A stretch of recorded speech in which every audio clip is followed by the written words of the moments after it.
Key last stand of the Sixth Army. In the summer of 1942, Adolf Hitler stood at a crossroads of his own making. The lightning victories of the early war years were gone. Moscow had not fallen. The Red Army, battered and bloodied, still stood. Germany's enemies were growing stronger, not weaker. The United States had entered the war. British bombers struck German cities night after night. Time was no longer on Germany's side. Hitler believed only one thing could reverse the tide: a decisive victory in the East. Not a slow campaign, not a cautious advance. A blow so powerful it would shatter Soviet resistance. The focus shifted south. There, beyond the endless plains of Ukraine and the Don region, lay what Germany desperately needed: oil. The oil fields of the Caucasus fueled Soviet tanks, aircraft, and factories. Without them, Hitler believed, the Soviet Union would collapse. Between Germany and those oil fields flowed the Volga River, the great artery of Soviet logistics. And guarding the Volga stood an industrial city whose very name carried symbolic weight: Stalingrad. At first, the city was not the primary target. Hitler's initial plan divided Army Group South into two forces, one to drive deep into the Caucasus, the other to secure the Volga flank. But as the campaign unfolded, Stalingrad became an obsession. To take the city bearing Stalin's name would be a propaganda triumph of historic proportions. To destroy it would humiliate the Soviet leader before his own people and the world. Hitler made Stalingrad personal. In June 1942, Operation Blue began. German forces surged eastward in massive columns of tanks, trucks, and marching infantry. The early weeks resembled the campaigns of 1941. Soviet units fell back under pressure. Encirclements destroyed entire formations. Prisoners marched west in endless columns. German commanders spoke once again of victory. At the center of this advance stood the Sixth Army. It was among the most experienced and powerful formations Germany possessed. Veterans of Poland, France, and the invasion of the Soviet Union filled its ranks. Its officers were confident. Its soldiers believed they were unstoppable. The army was commanded by General Friedrich Paulus. Paulus was not a battlefield legend like Rommel or Manstein. He was a meticulous planner, a master of staff work, a man who believed deeply in discipline and obedience. He followed orders precisely, sometimes too precisely. That trait would seal his fate. As the Sixth Army moved east, the distances grew vast. Supply lines stretched hundreds of kilometers across poor roads and open steppe.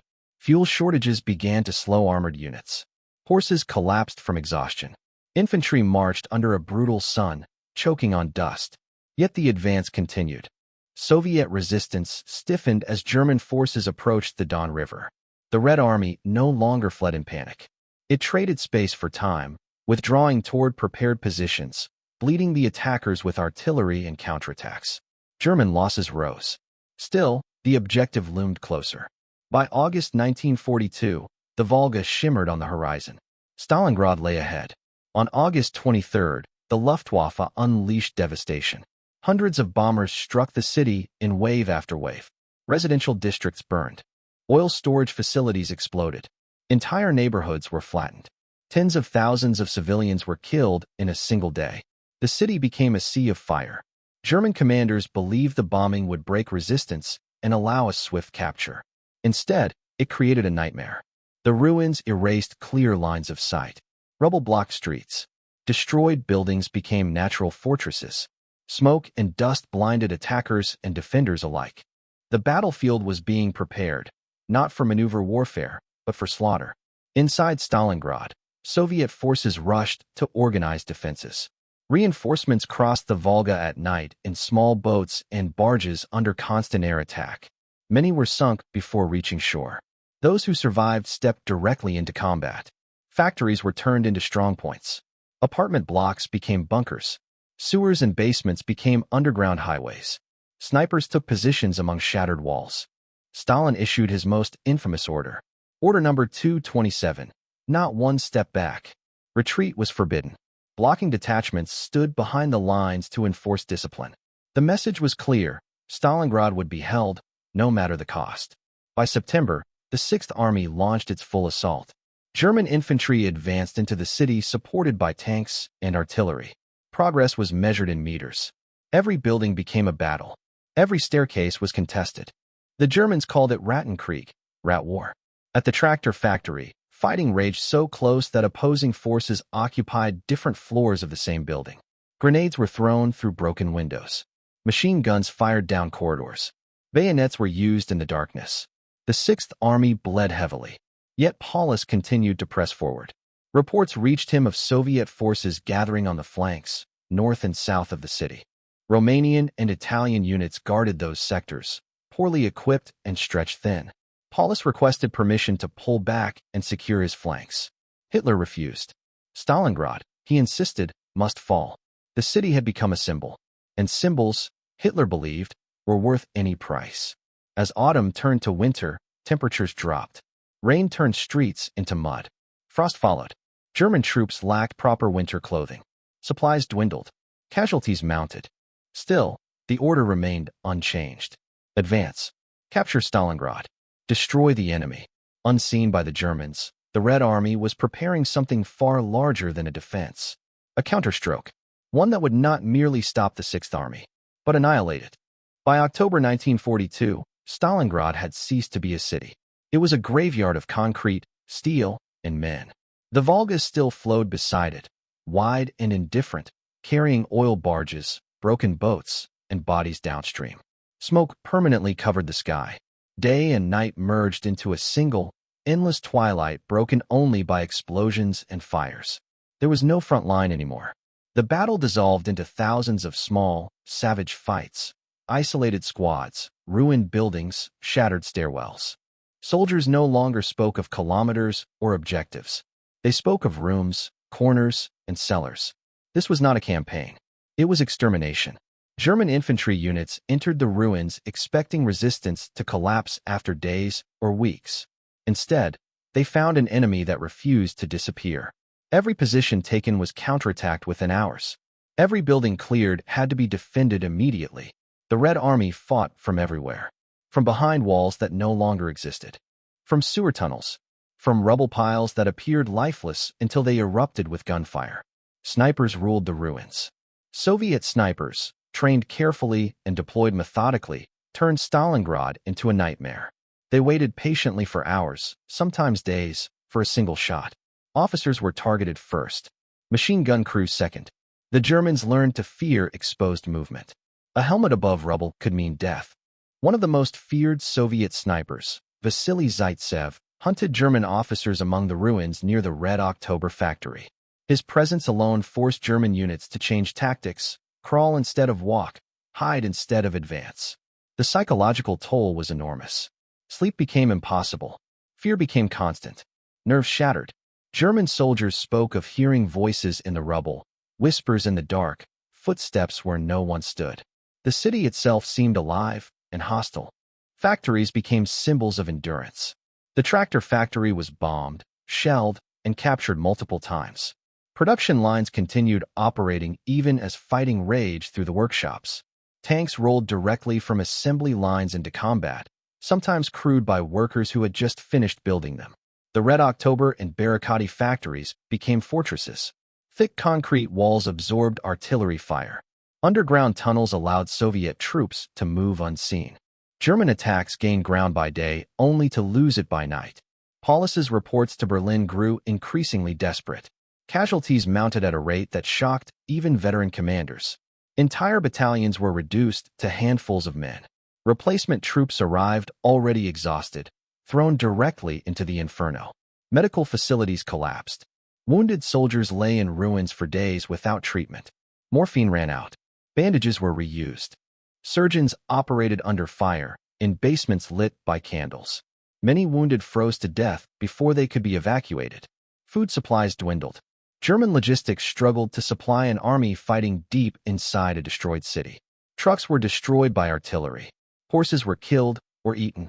Soldiers survived on reduced rations, often cold and insufficient. Water was scarce. The Volga was close, but reaching it often meant death. As winter approached, temperatures dropped sharply. Rain turned rubble into mud. Then the mud froze. Weapons jammed. Frostbite claimed fingers and toes. German troops lacked proper winter clothing. Their coats were thin. Their boots were worn. Soviet soldiers, better prepared for the climate, adapted more easily. Yet the Sixth Army continued to attack. Hitler demanded results. He refused to allow withdrawal. He refused to shorten the front. He refused to listen to warnings about the flanks. The city had become an obsession. For the Soviet high command, Stalingrad had become a trap. While German forces poured into the city, Soviet commanders quietly assembled massive reserves on the open steppe north and south of Stalingrad. Tank armies were redeployed. Artillery concentrations were hidden. Entire formations moved at night. Maskirovka, deception, concealed the buildup. German reconnaissance aircraft reported little. Paulus remained focused on the ruins before him. Romanian armies guarded the flanks. Poorly equipped, poorly supplied, outnumbered. Soviet commanders knew exactly where to strike. Inside the city, Soviet defenders understood their role. They were not expected to win. They were expected to hold. Every hour gained inside Stalingrad allowed the Red Army to prepare its counterblow. Every German division locked into urban combat was one less available to respond elsewhere. Men fought knowing they would likely die. They fought anyway. The phrase, "there is no land beyond the Volga," spread among the defenders. Retreat meant annihilation. By November, the German advance slowed to a crawl. The Sixth Army controlled most of the city, but not all. Pockets of Soviet resistance clung stubbornly to the riverbank. Supply crossings continued at night, despite devastating losses. German commanders believed the enemy was nearly finished. They were wrong.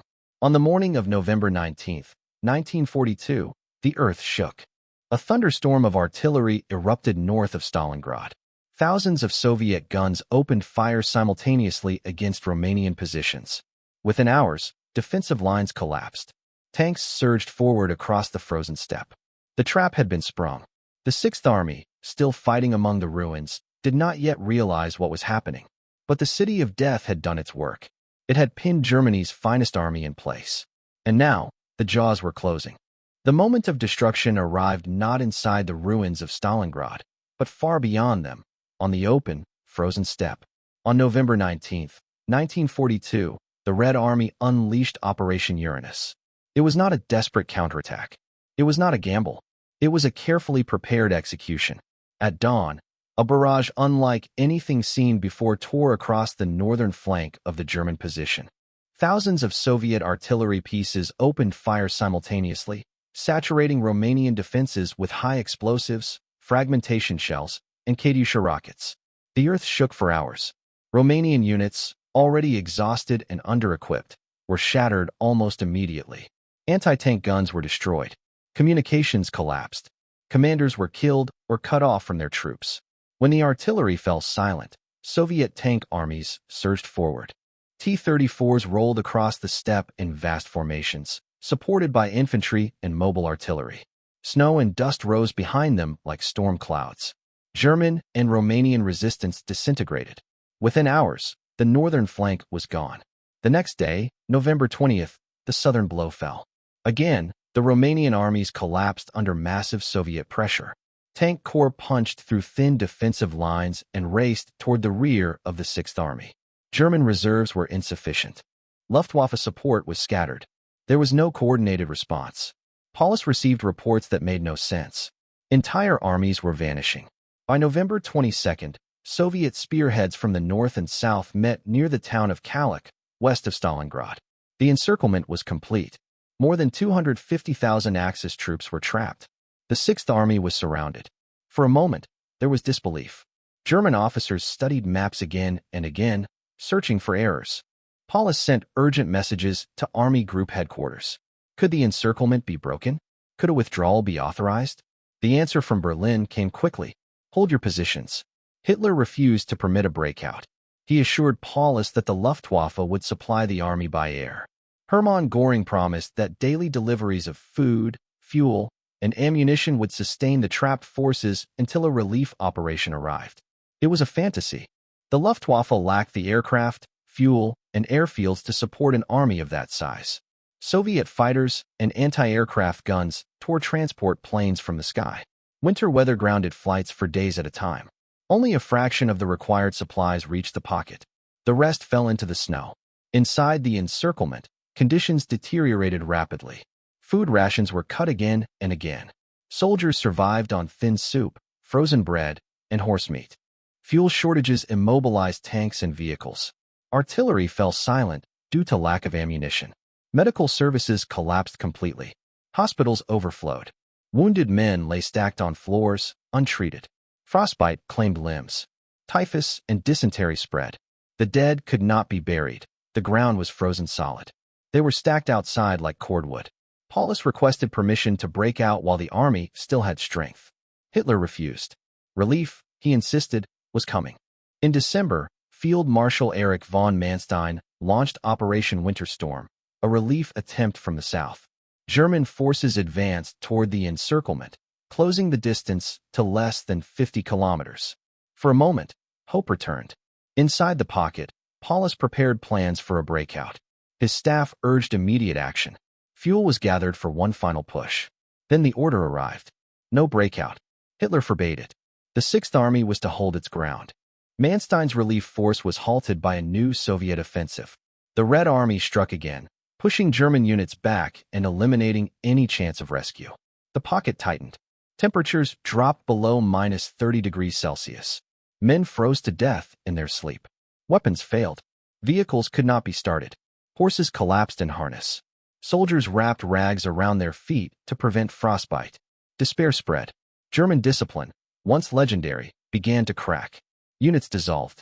Men wandered aimlessly through the snow, searching for food or warmth. Officers lost control. Suicide became common. Yet the fighting continued. Soviet forces advanced methodically, crushing the pocket from all sides. Each village fell after brutal resistance. Each airfield was overrun. The ring tightened day by day. In January 1943, Hitler promoted Paulus to field marshal. The message was clear. No German field marshal had ever surrendered. Hitler expected Paulus to die. Paulus did not. On January 31, 1943, Soviet troops captured the southern portion of the pocket. Paulus surrendered his headquarters. 2 days later, the northern group laid down its arms. The Sixth Army was destroyed. More than 90,000 German soldiers marched into captivity. Only a fraction would ever return home. Stalingrad was over. Germany had suffered its greatest defeat. The myth of invincibility was shattered forever. The end did not come with a single moment of silence. It came in fragments. In isolated cellars, ruined factories, frozen trenches, and shattered command posts, the Sixth Army died piece by piece. After Paulus surrendered the southern pocket, confusion spread through the remaining German units. Some commanders still believed relief might arrive. Others assumed the surrender was local, not total. Radios crackled with unanswered calls. Runners never returned. By February 1, 1943, resistance was no longer coordinated. It was instinctive. Small groups fought because stopping felt impossible. Others surrendered the moment Soviet soldiers appeared from the smoke, their weapons lowered, hands trembling from cold and exhaustion. Many could no longer stand without support. Hunger had hollowed their faces. Frostbite had blackened fingers and toes. Eyes stared blankly, as if already detached from reality. The Soviet advance was relentless but controlled. Unlike earlier battles, there was no rush. Red Army units moved carefully, clearing each block, each ruin, each cellar. Loudspeakers called out in German, urging surrender. Leaflets fluttered across the snow. Your commanders have abandoned you. The Sixth Army no longer exists. Lay down your arms. Some ignored the messages. Others clutched them like proof that the nightmare was finally ending. On February 2nd, the last organized resistance in the northern pocket collapsed. General Karl Strecker surrendered his remaining forces. The guns fell silent across Stalingrad for the first time in more than 5 months. The battle was over. What remained was devastation beyond comprehension. The city was no longer a city. Stalingrad was a wasteland of rubble, twisted steel, and frozen corpses half buried in snow. Buildings stood hollowed out like skeletons. Streets had vanished entirely, replaced by craters and debris. The Volga flowed past in silence, carrying ice and wreckage downstream. For the Red Army, victory came at an unimaginable cost. More than 1 million Soviet soldiers had been killed, wounded, or missing. Entire divisions had ceased to exist. The city had absorbed blood on a scale few battles in history could rival. But the victory changed everything. For the first time, a full German field army had been annihilated. The psychological shock in Germany was immense. Until Stalingrad, Defeat had been temporary, reversible, explained away by propaganda. Stalingrad could not be hidden. Tens of thousands of families received notices that their sons were missing. Others received nothing at all. Goebbels declared total war. The illusion of a short, glorious conflict was dead. Inside the Soviet Union, Stalingrad became legend almost immediately. It was proof that the Wehrmacht could be broken, that sacrifice could overcome precision, that the war could be won. Yet the fate of the captured soldiers was grim. Of the 90,000 Germans taken prisoner, fewer than 6,000 would ever return home. Most died in camps from disease, malnutrition, or exhaustion. Some perished within weeks. Others survived years of captivity only to die just before release. For Paulus, captivity became a long reckoning. He would later testify against the Nazi regime, speaking openly about Hitler's decisions and the destruction of the Sixth Army. The man Hitler had expected to die instead became a witness. Strategically, Stalingrad marked the turning point of the Eastern Front. From that moment onward, the Wehrmacht would fight a defensive war it could never truly win. Initiative passed permanently to the Red Army. The road to Berlin, though still long and brutal, had opened. And Stalingrad itself? The city would rise again, rebuilt stone by stone. But its scars would remain in memory, in monuments, in the stories passed down through generations. Stalingrad was not just a battle. It was a warning of what happens when ambition outpaces reality, when ideology overrides reason, when soldiers are ordered to hold ground long after hope has frozen to death. The Sixth Army did not fall in glory. It froze, starved, and bled into history. And the world was never the same again.